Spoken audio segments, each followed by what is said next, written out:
Welcome back to Existential Tetherball. I'm Gordon Smith, and I'm here with my ever present and amazing co host, Rachel Fell. And today we have our first guest on the program named B. Mayhew, and we're going to tell you a little bit more about B here in a second. But first, I want to tell you what the tether is for our episode this week. We're going to be focused on humanity. Our word as a world is humanity. We'll be looking at the individual and the collective. We're going to be asking, who am I? Who are we? Who can we be? How do we know ourselves as a species? The embodied subjective and the embodied collective. I said all that like we're going to say exactly those things, and that won't be true, but that's the general container that you can imagine this episode is going to intend to fill. Um, and having said that, I want to introduce B. B is here from Ypsilanti, Michigan, and she is a cosmic cheerleader, pragmagineer, and strange attractor with a focus on ecosystem thinking and collaborative problem solving. She's a former cafe owner turned conversation catalyst, helping people navigate complexity without losing their minds. Welcome, B. Hi, thank you. I do often just make people lose their minds with an introduction like that because what are half those words? But I love making things up and I love the opportunity to be your first guest. Something like just thinking about existential and tetherball together. Uh, the building of worlds and the picking apart of words and just really just pulling on all of the threads and weaving them together into new fabrics is everything about what makes me tick in this world.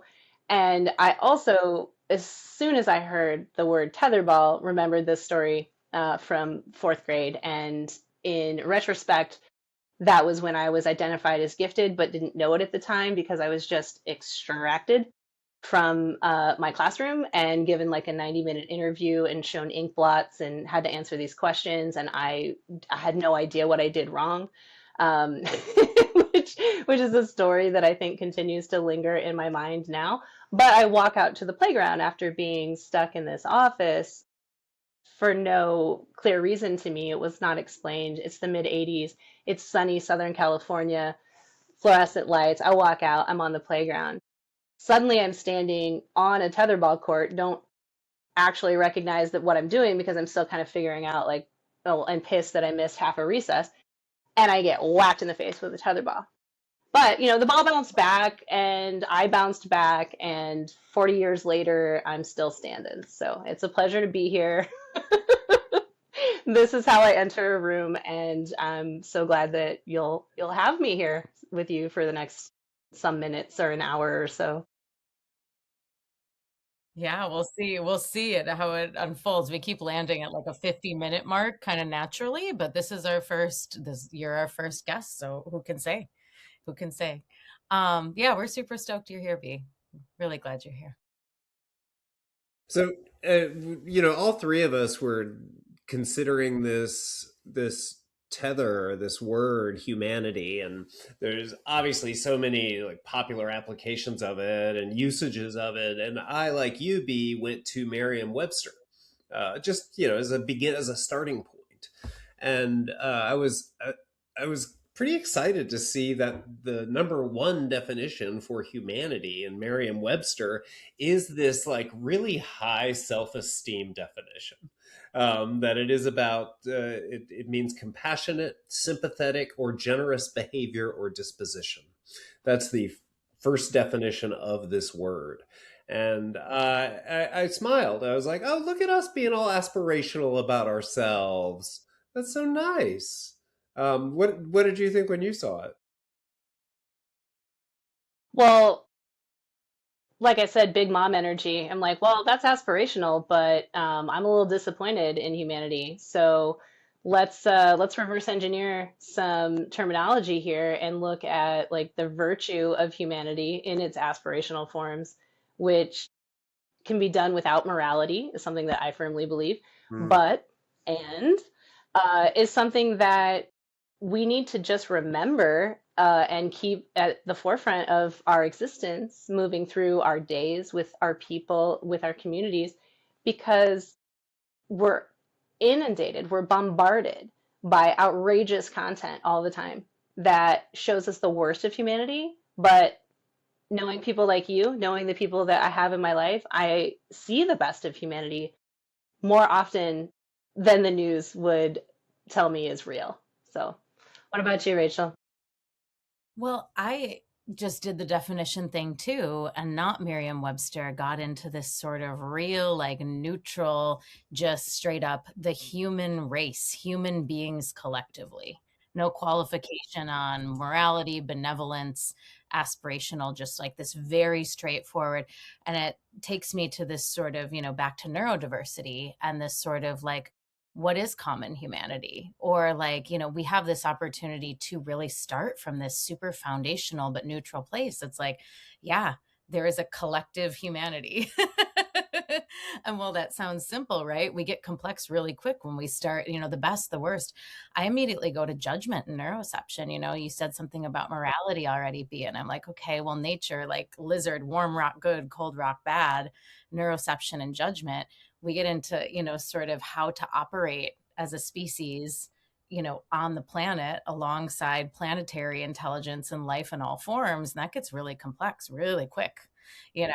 I'm like, our own neurobiology, like, do we understand our own relationship with judgment enough to start playing around with that? Or can we slow it down? That's my, like, I just immediately go there right away. Yeah. Right. I don't believe in a human-centered world. And so my like initial reaction to humanity is something like, but what about everything else? What about all of the life that exists on me? How much of us is actually our own organism and how much of it is the cells and the dust and the stars and the just every and to even include the energy that we're picking up from other people and all of this. So it's like we shape humanity in everything that we do and aiming to be a good steward of that when the definition can be as neutral or as aspirational as we want it to be. But I think for me, one of the keys is that humans are only one part of the system. Humanity is only one part of this ecosystem, and more of us seem to be coming to the realization that this ecosystem does thrive and team with life of all sorts that we can touch, taste, smell, and sense beyond. And that's like, I know more your territory, Rachel, so I'd love to hear what you and Gordon have to say about all of that. Well, it just hits me that the term itself implies that Cartesian separateness, that we are in fact separate and discrete and not interrelated. Um, and when the other side of that Cartesian coin is the interrelatedness that I experience, and that my gut flora is telling me. And I often just feel like I'm like three ducks in a trench coat walking around, like they're like, what is this thing? Um, so I love that, like, starting out with humanity does start with that, like, we asked earlier, who am I? It's more like, well, what Mhm. am I? Yeah. Yeah, and I think we were exploring that last week without saying that expressly, this sort of like, what am I and how do I work? How does this thing, it's like I think therefore I am. My gut flora like is craving sugar and carbs, therefore everything about my nervous system state and my expression and my behavior is animated by, am I more my gut flora? Who's in control here? Like, who are the ducks and who's the trench coat? And these questions of like how it all works, which we can explore and like, can we really know? But there is coming this foundational interrelationality or this like paradigm shift on like, there's less of like a me here than I might think. I am influenced constantly and I am influencing also. And so like you've nodded in the past, Gordon, to this and be like, self as process, this sort of, like having some solidity of self, but also like recognizing that there is this exquisite interrelationship. Yeah. It's a tricky dance. I have to ask Rachel, if you were three animals in a trench coat, which would you choose? For Well, me, it's raccoons. I'm three all raccoons in a three? trench coat. Do they have to be the same or can they be different? No, stack them up. You Well, got to know the rules to break the rules. Yeah, create a ooh, totem. gotta ask them. So I met both of you at the Dabrowski Congress in 2024, and there was this exercise around like animals and factors. Do you remember this? Yes. I think it was like I think I went like octopus, owl, and I forget what the third one was, but it would be like sea, land, air. So octopus, owl, maybe like a cat. I don't know. It's a Yeah, whole menagerie in there. Yeah, whole that's menagerie. great. Yeah. Somehow the octopus is foundational. I Yeah, think yeah, I think we all see that in you. yeah. Hmm. Thanks. I don't know what it means, but I'll take it.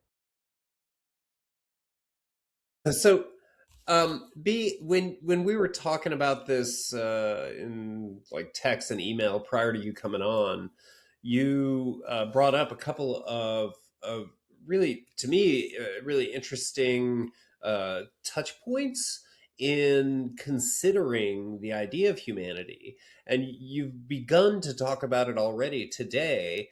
But the term that you brought to me was one that I had seen, but I wasn't terrifically familiar with. And I, at the risk of mispronouncing it, I'm going to go ahead and mispronounce it, or perhaps pronounce it in a way that everyone can recognize. Collective stigmergy. Did I say it right? I think that's the way to say it. I like stigmergetic rolls off the tongue, but that's just another declension of that as a noun. Again, this is like just to put a piece of a 100% gold star sticker on this. I love when we don't use words regularly and we say them in front of other people because it just shows this like, no, I read more than I talk, or I don't have enough people to say these words out loud to. Mhm. Um, so yeah, no, beautiful. I checked. I mean, not in this moment, but when I first came across the word, because I was playing with something, I'm like Google searching, and I'm like, what is it when like a group knows a thing and knows how to do it, but without, having a map or like clear direction. And this was sort of coming through this philosophical thing I was doing about mycelial networks and rhizomes. And I had done some writing earlier this year about my own upbringing and my own not having like roots anywhere. And so rhizomes for me became this symbol, these nodes that pop out. Mm. Nodes grew into something else and into the xylem of trees and then into branches and how these things end up happening. So, here's my wide angle view, but then I was like, well, let's look closer. Let's engineer this into like a more fine point of what what works about us as humans. And I am in the sort of anarchist, animist, mutinous kind of fringe thinker, and I don't fit neatly into any category, which I know I'm in good company here. But the word stigmergy came up in this, where it was like, oh, here's this coordination of forces where little things are being left for other people to pick up. And part of this whole exploration for me was that I'm looking back on like my social media memories, or I'm reading my journals from when I was 16, and I have like all these clues for my future self. And so I use this in kind of a cheeky way to be like, I've been saying, but as the years progress and I learn more and I know more people and I gather more experiences, they don't have a linear path. It's this rhythmic, labyrinthine kind of mess to the outside observer. But to me, it's this just swirl of beautiful cosmic knowing, and then I go, oh, well, there's a word for that. That word happens to be stigmergy. And so it's used most often with ants or termites. And you can pretty easily maybe envision what it looks like when, the ant finds the breadcrumb and then it's like, hey, guys, over here. And then they all take the breadcrumb and they go back. Like, this is not my area of expertise, but as a metaphor, it's very like vivid for me to picture termites, they do these things, bees, they do these things, robots can do these things, humans can do these things, and in an anarchist sort of self-directed, autonomous kind of community where the only system is ecosystem, not the state, not the government. We operate in this parallel, or we have the capacity to operate in parallel capacity to what's already going in a mostly orderly fashion for most people. So the stigmergetic community can create this like, let me leave these breadcrumbs for you all to let's put them together in our little mound and see what happens. And so this is just something I've newly kind of stumbled into in the last few months and have been playing with in some fun ways. Take it away. You just opened 4,000 tabs. Take that breadcrumb. I'm like, does Gordon want it? Because I'm excited. Well, I've got it. I want to follow up, B. As you're describing that, you talk about the ants saying, "Hey guys, do the blah blah blah." It all feels very kind of coordinated, and I'm curious as to whether you, in addition to saying, "Hey, we do some of this stuff deliberately," how you see it happening not deliberately, subconsciously, unconsciously, collectively, out of our own knowing that we are practicing this. I mean, I think for my noticing, it comes from things like memes. It comes from a sense of humor. It comes from, I mean, ultimately, an authentic being of showing up in all your messy humanity and letting it rip. Whether or not you're comfortable helping clean up the mess, it's like, because coordination is sticky. It's like, it's just a smell or a taste or a feeling or a vibe, even, and you can gravitate towards it, but it's up to you to pick up that breadcrumb and run with it or not. And so, you can get into themes of non-attachment. You can get into themes of like, nobody's telling me to do this or telling you to do that. So coordination becomes its own sort of sticky word. And I don't want to go too far off into that before I hear what Rachel has to say. But yeah, I love that. Thank you. You put a pin out there, and yeah, thank you. Because I'm like, I can't help but come back to this question, or this sort of like, who am I? As like, we're all asking that question in some way, and this curiosity about this like human umwelt and sort of like how.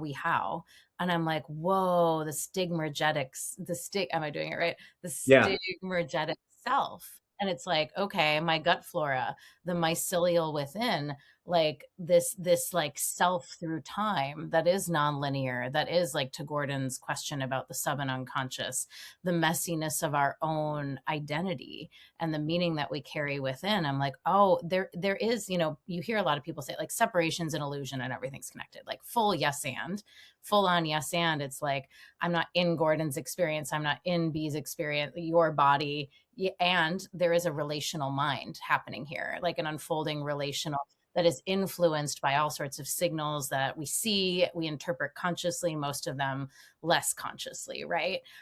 So we're doing it right now. And I'm just super excited at this notion of like the stigmergetic self as a way to kind of like, it's like I was kind of asking you an ill-formed question earlier, like, this sense of self, we have sense of self and then reflection of self. It's like, well, I'm a stigmergy unto myself, and that's an unfolding thing through time. And then I'm bringing that into the relationship of the hive, right? Is kind of like where I'm kind of putting it together as I'm listening to both of you volley the ball. Yeah, it's really the idea of the internal collective unconscious is Oh, really interesting. Like an internal collective, as far as humans go, we've got this internal collective, and then we've got this external collective, and the presence of an individual or discrete being um, is really unclear. yeah. Yeah. And there is an internal collective of self through time, I would say, like personal experiences that have, of course, been affected by swimming in the collective for my whole life. But there is a body of meaning here that I think is really, that sort of like mycelial, like I leave breadcrumbs for myself, right? You were talking, B, about like seeing your posts from the past. And I'm like, I do that too. And I'm like, holy shit, I'm the same person, but I'm so different. And it's like I was talking to myself this time Right. last year, 3 years ago, the same theme was coming up, like morphic resonance was going on, like that kind of thing. So that the That complexity, sort of yeah, seasonal thing that happens, do you experience that? I think that it's like you can look back at your former self, which is still part of your now self, and be like, man, I was on to something. And what really fucks me up every time this happens is that I'm like, it's seasonal or it's so cyclical, where I'm like, every February, I won't have looked at my past posts or anything, and I'm like, this theme is just so alive and vibrant in me, and I'll post something and then I open up something else and I'm like, oh, I was literally talking about this 2 years ago, 5 years ago, like whatever it is. And it's like, is that part of our authentic humanity? If we keep, I don't know, like replaying a message that we know to be true and maybe haven't found the right language for yet, or maybe language hasn't found the right words for yet because we are emerging into that experience stigmergetically. yeah. Bam. And we're just trying to like communicate the signal to ourselves, to each other somehow. Memes, Facebook posts, MySpace, live journal, back. I'm dating myself, but yeah, yeah. Live journal, anyone? Hmm? I think mine's still active somewhere. Well, and the notion of the mess, you're describing like, oh, look at this really clear line of thought and cyclical thinking. And in the moment, it feels like the mess or can look like the mess. And it just made me think that, like, if you're walking through a forest, it could look like a mess. And what's going on is there's an ongoing, continuous, dynamic rebalancing of that system that you're witness to in that moment. So there's not a fixed forest. It's going to keep adapting and keep being dynamic. If I were at all adept at sharing my screen, I would bust in right now with this video. It's very short. I shared it recently on Substack, but I'll send you the link and we can add it to the show notes, Show as the notes. kids say. But it's this video where an artist follows an ant across a piece of paper in a frame. And it's this mess of a trail, but he just uses like this red crayon. And it's so beautiful. I would be so interested to hear your responses to witnessing that, and any of our viewers or listeners to take a peek at it and see what comes up for them. Because it's like, it's messy, but it has a purpose. And there's a way out, through, under, above. It all flows in and out of this like conscious or unconscious control. And maybe that's where humanity comes in, is we have this unique ability to create a story around it in a way that we share, in a way that is so different than what we know in this day and age about how other beings are communicating. So is it hubris? Perhaps, but it is a tool that we have access to right now. Our human technology of being able to collaborate with each other and tell stories and to build something is, for me, one of the core tenets of what makes this whole spinning ball of gas and dust worth Mm. staying positive about, and cheering on the cosmos as we figure out how to do better by each other and by the non-human world too, so that we can like keep doing this thing Mm. collectively. Orientation to aliveness. Now we're back in the place of like the what you could call like the okay, so humanity, and then it's like better, it's like we have this definition that imbues us with this sort of like, you call it morality, you could call it like, I always think of it as like stewardship. Like this complex technology comes with the capacity for stewardship. It's like, stewardship of what? And like, how does that work? And what I hear you saying, if I'm interpreting or hearing right, B, is like, yeah, it's like this allegiance to aliveness, that like becoming stewards of life as an orientation, collectively would be a cool pivot. Like that would be, we could do that maybe. uh but it definitely asks us to come out of some of, like, for me, I wonder, like, we're using such partiality of our own intelligence. We don't understand our own neurobiology. We don't know how to relate through differences or triggers. We don't have this basic understanding of full body intelligence. I will not stop beating this drum. I'm sorry, Gordon and listeners, and be it any like, it's like I'm gonna do it. But that, yeah, this like stewardship of aliveness is what I'm kind of hearing in what you're sharing. Yeah, I'm gonna turn that into a patch. It's gonna go on my punk rock anarchist housewife apron for sure. I love it. Allegiance to aliveness is what's up. No systems but ecosystems. Allegiance to aliveness. I mean, like humanity as a virtue encompasses like kindness, right? Like looking at my notes as I was getting like hyped up for this. Um, there's stuff around positive psychology, the VIA, was it the Value. Values Institute? I'll have to look it up. Yeah, yeah. And I'm like, it doesn't go quite far enough, but I love that it's like an antidote to the DSM. So I always love looking in my allegiance to aliveness is like, instead of thinking what's wrong with me, you can wonder, why am I this way? And why am I this way is such a generative question because it's non-judgmental. It's just like, huh, this is different. It's an observation, it's data. And so how do I meet that with kindness, with generosity, with love, with allegiance to aliveness? And I love that that becomes something that looks like an ethical social intelligence, which Mhm. could bring us to a world where the more than human, the actual humans, the what all these things can combine in a way that could live with different processing architecture, with different imaginations, with different, all of the things can be different, and we can still find enough common ground in enough different ecosystems to be able to tend each other in ways that matter in our arenas. Like, I think we have this like wild idea that all of humanity is going to respond to the same context or the same clues about what matters. And maybe there's like 6 or 7, I'd have to check, but like core values that are actually universal throughout all cultures. The context is a little bit different around them. But these are sort of like, that's central to humanity without a puritanical morality. Mhm. And like extracting all that and taking it apart and then weaving it back together so that we can have this commitment to caring for each other is what's important. IMO Gorgeous. and beyond. Yeah, beautiful.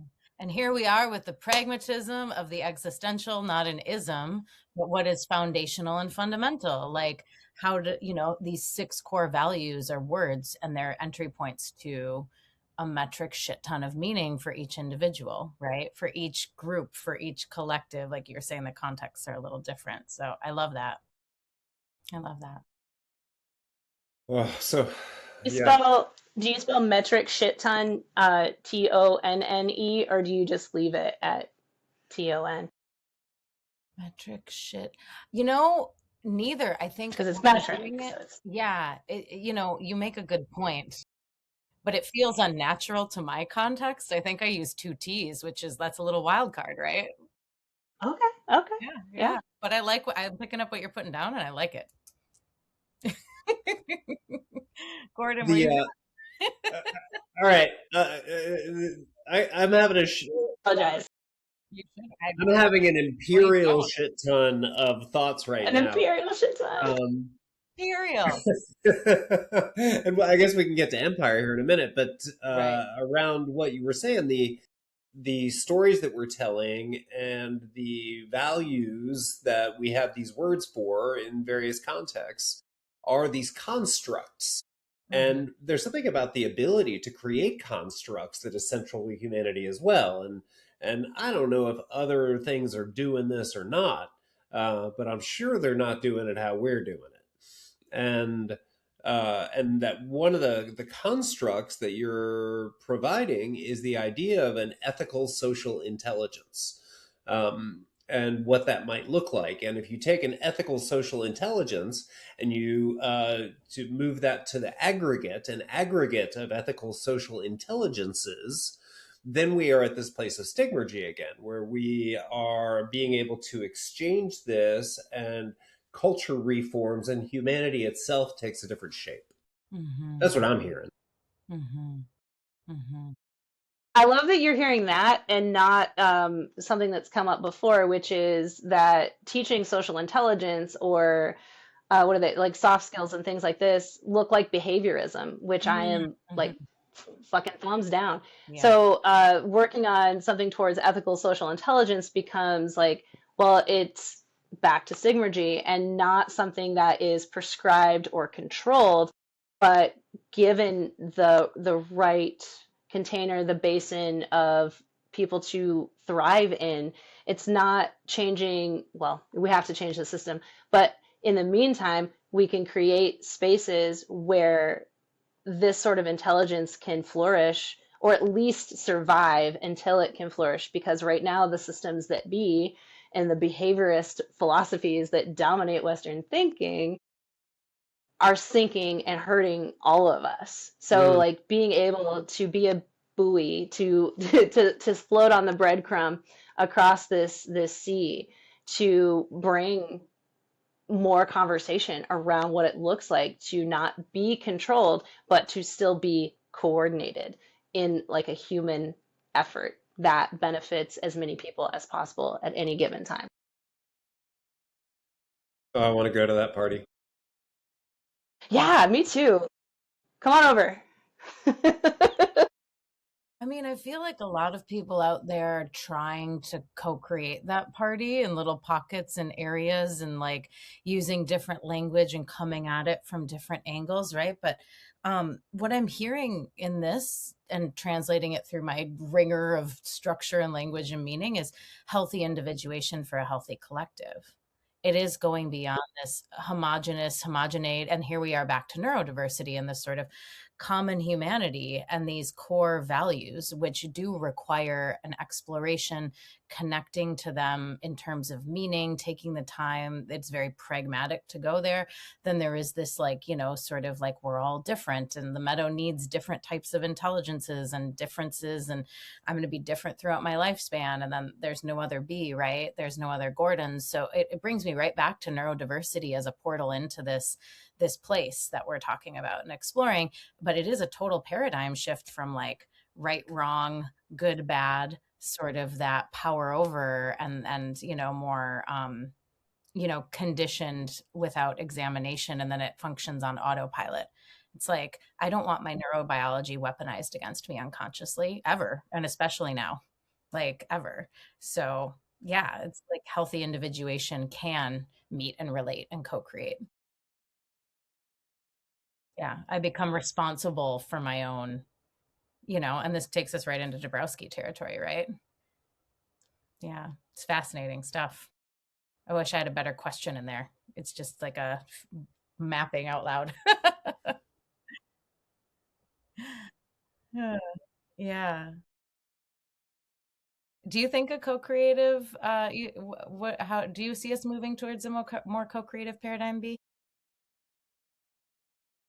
Well, I think to what you're saying about there are a lot of thinkers, creators, artists, humans in general that are coming to similar conclusions and able to talk about it in ways that are paradigm shifting. And I mean, I've been tracking this for years and years and years. And I'm like, as a person just on the ground, I'm uncredentialed in the world, but I have 30 years of restaurant management experience. I've been raising children since I was 7 years old.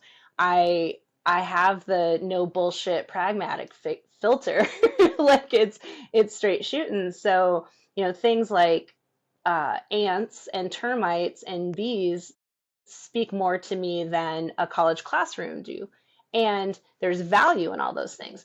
So one of the things I see happening through like maybe it's my signal getting clearer or more authentic or having a language that's more open to difference, instead of my own individual difference being what I advocate for, but to really put myself out there and say like, well, if I'm this way, then other people are they are their way.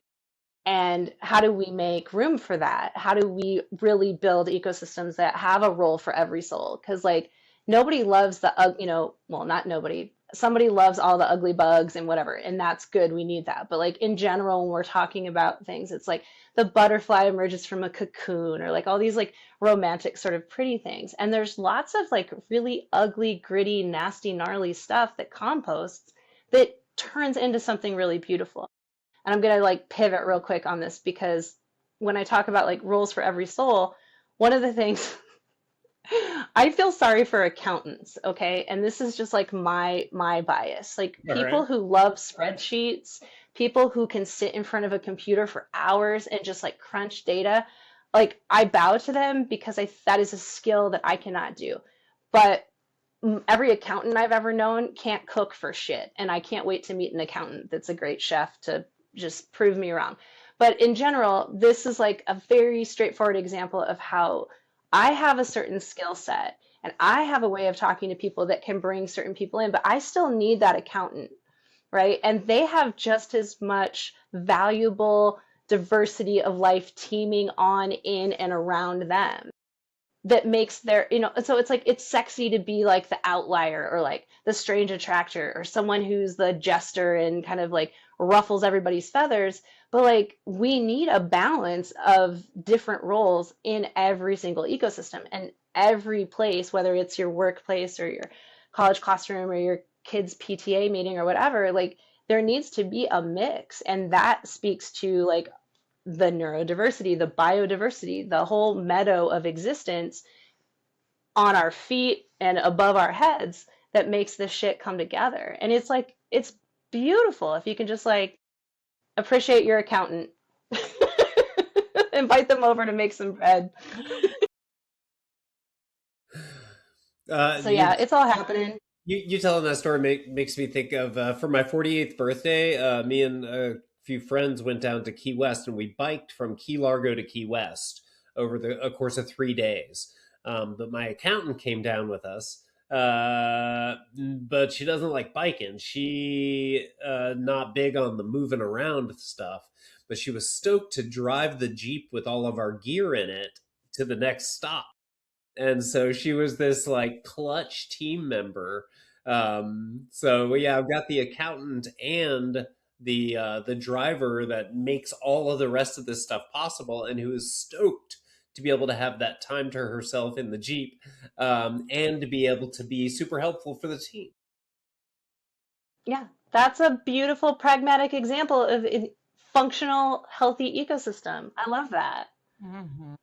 It reminds me that I don't drive, so I've never had my driver's license. I walk everywhere, which also gives me like a different kind of sense of grounding to the world, to the earth itself, to the seasons, to the weather. Like weather for me isn't small talk. Like that's the core of humanity because my life depends on it, or at least my activities for the day. So, that's the modern privilege of life, but I need to ask others for help because I don't drive.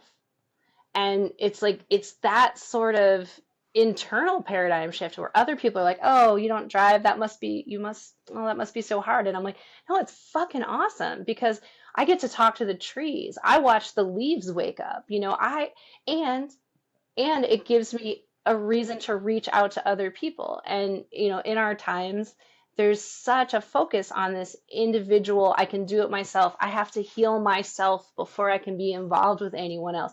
And it's like, we don't heal in isolation. We heal through relation and like our own self connection and our own self advocacy. But it takes like working in tandem. You cannot do that in a vacuum. Rachel, take it away. I'm a little lost in the sauce out here in here. All right, let me grab the wheel then. Yeah, grab the wheel, G. Come back around. Yeah.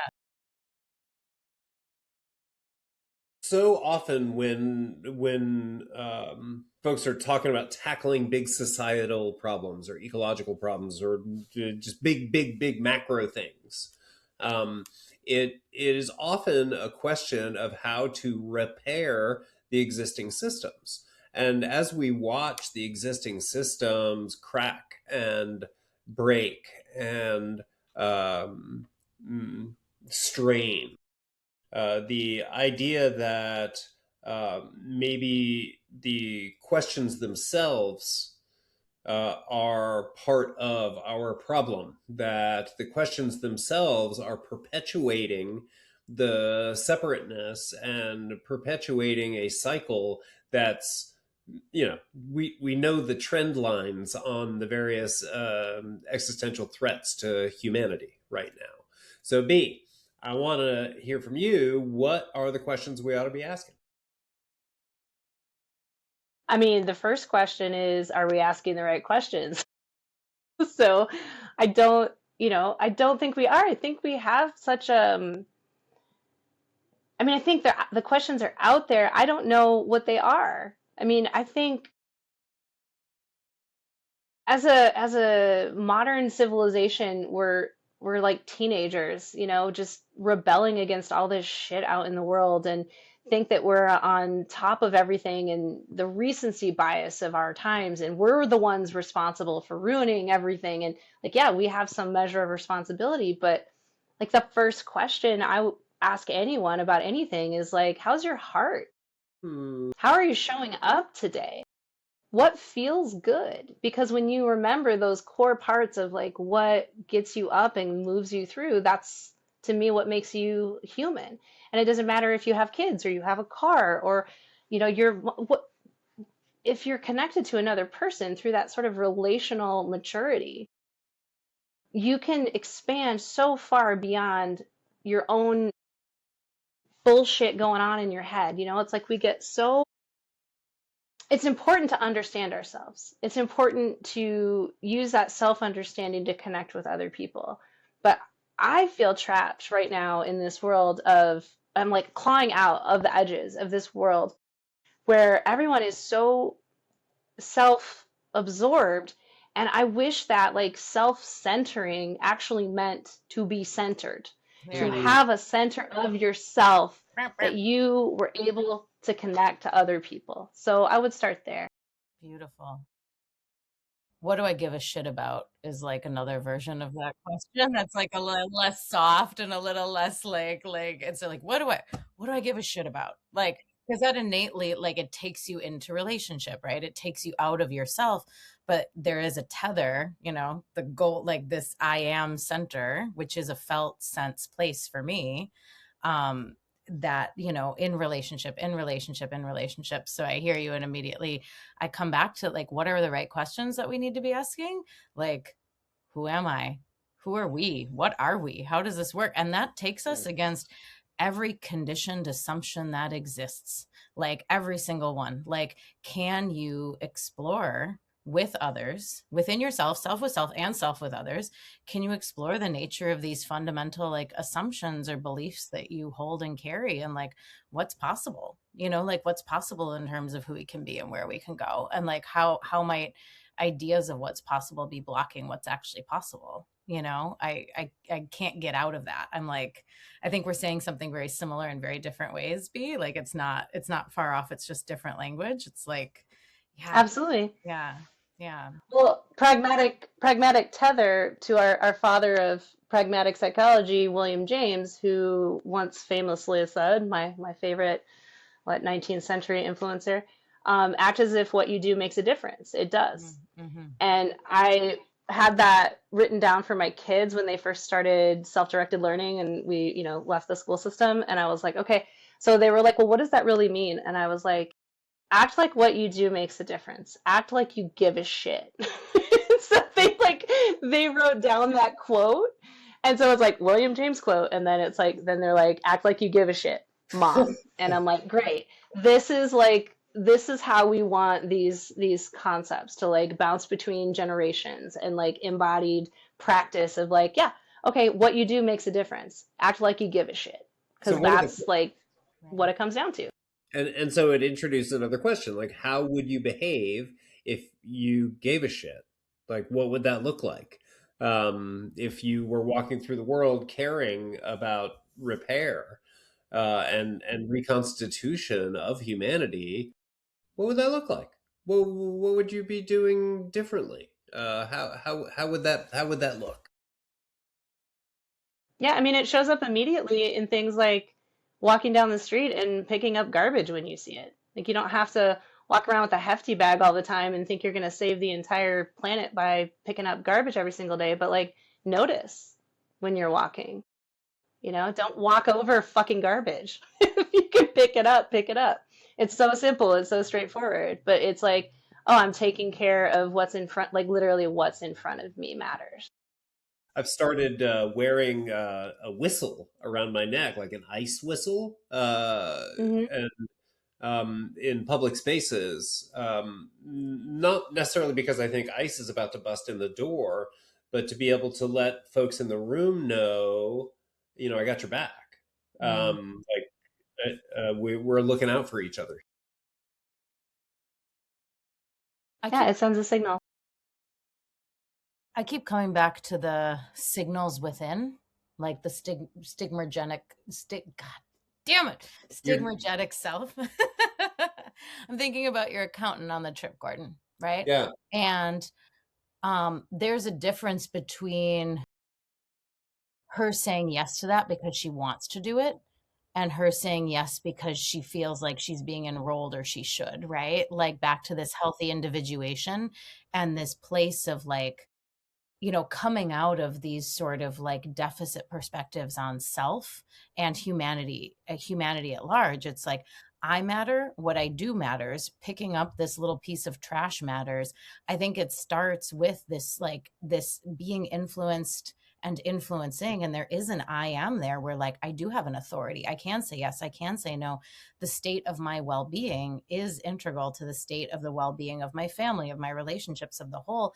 And so I get a little bit of a like stick in my craw about this because there's not a good lexicon, there's not a good soundbite to like shift from this the vilification of self-centered and to what you're saying, be like, I'm with it. Like it's like it's almost like a snake that's starting to eat its own tail with the self-absorption, because it is this reciprocity of inner and outer. But there's this place where it's like, if I don't attend to that self with self relationship within, what is conditioned, and I do have agency and I do have power and I am being influenced and I am influencing. And if we teach a kid to like be responsible for feeling that influence and translating what they need and influencing others with that self-attunement place, that's a very different thing than a lifetime of saying yes to something that you don't want to do, right? It's like the reason that it worked, your bike trip with the accountant and the meadow that is your group, it worked because she genuinely wanted it. She wanted Mhm. the time, she wanted to participate, she wanted to do it. Yeah. Yeah. So that feels really important, and I really struggle with like being able to talk about that in a way that like there's no easy way to shift that old self-centered into centered through self, or like that influencing place. But that's exactly what you're talking about with your kiddos. Yeah, I think I often joke that like if somebody expects me to do something, then I won't do it. Um, and that's a real thing. And you can, there's terminology for it, but I don't want to go there with the conversation right now.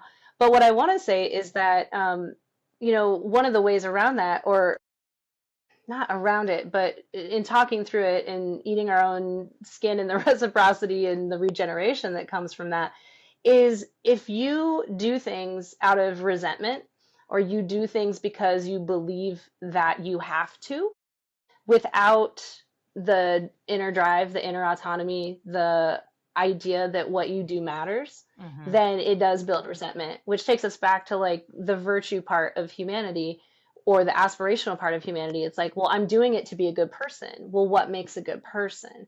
What is a person?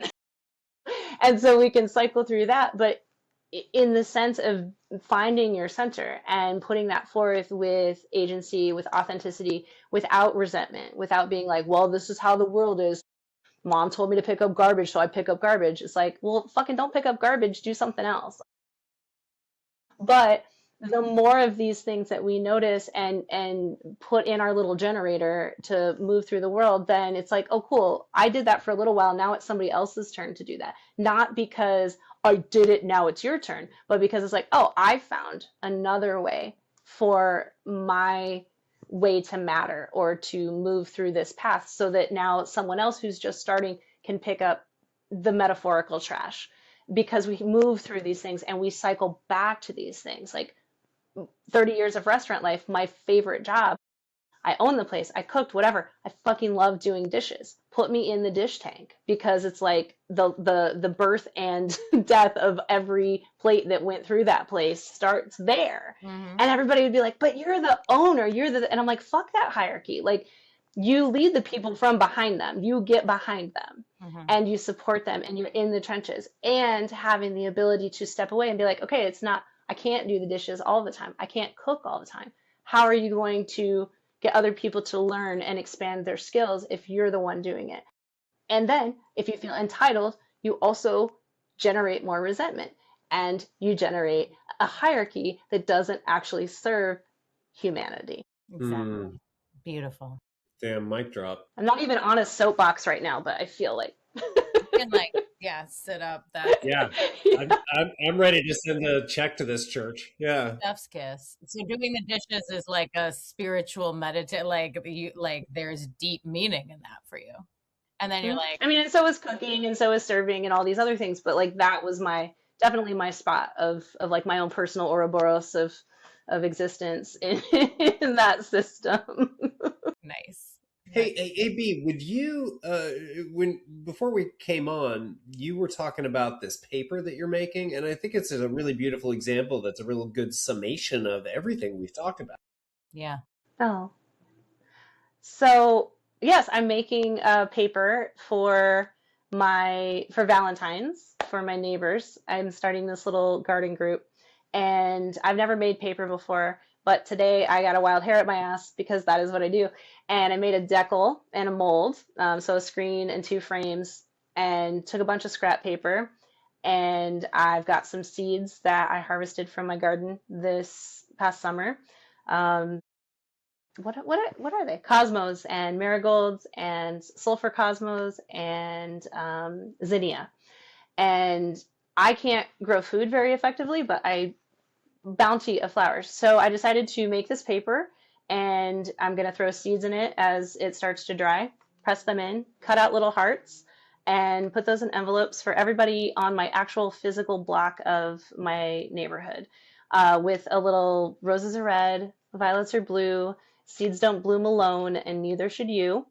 And invite them to text me or stop by and start this little anarchist garden club that I'm trying to get off the ground, to build some mutual aid, reciprocity, community resilience that doesn't rely so much on technology of the electronic sort, and just utilize the human technology of our faces, our bodies, our physical proximity.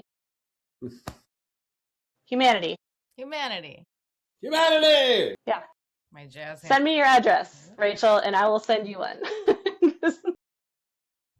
I love it. I love it. But I'm getting kind of tired, gang. I might have to wrap up. Also, I've had a whole lot of water, and I've sat still for like an hour Well, no, and 15 minutes. That was part of the reason I wanted to ask you to share that story. Is it feels like it does bring us to the end of our time together. Rachel, is there anything you wanna bring in right now? I mean, well, like heart, what is so complex and, interesting, and the pragmatism of this exploration, I'm just struck by how it does always land in this place that lands when we explore. And now with Be here as our first guest, right? It's like, it is beautiful, how it truly does come like full circle, or lands into that sort of embodied shared place in such a beautiful way. So B, thank you so much. Also, I'm struck by we're again at about 54 minutes. So I think we're kind of like dialing it in here. But yeah, it's beautiful, B, and so great to have you here with us today. Wonderful, truly. Yeah, B, thanks for being here, and we would love to be able to invite you back as time allows. And thanks to everyone who's tuned into this episode at your streaming place of choice. If you're into liking and following and subscribing and sharing and reviewing, that'll be really helpful for other folks to be able to find us. Mm-hmm. We're not for everyone, but we are for the people we're for, and we want them to be able to know we're here. Thanks for listening. Thanks, B. Thanks, Rachel. Yeah. Thank you, guys. Thanks. It was a pleasure to be here. I'll talk to y'all soon. Take care. Bye. Bye. Now, B.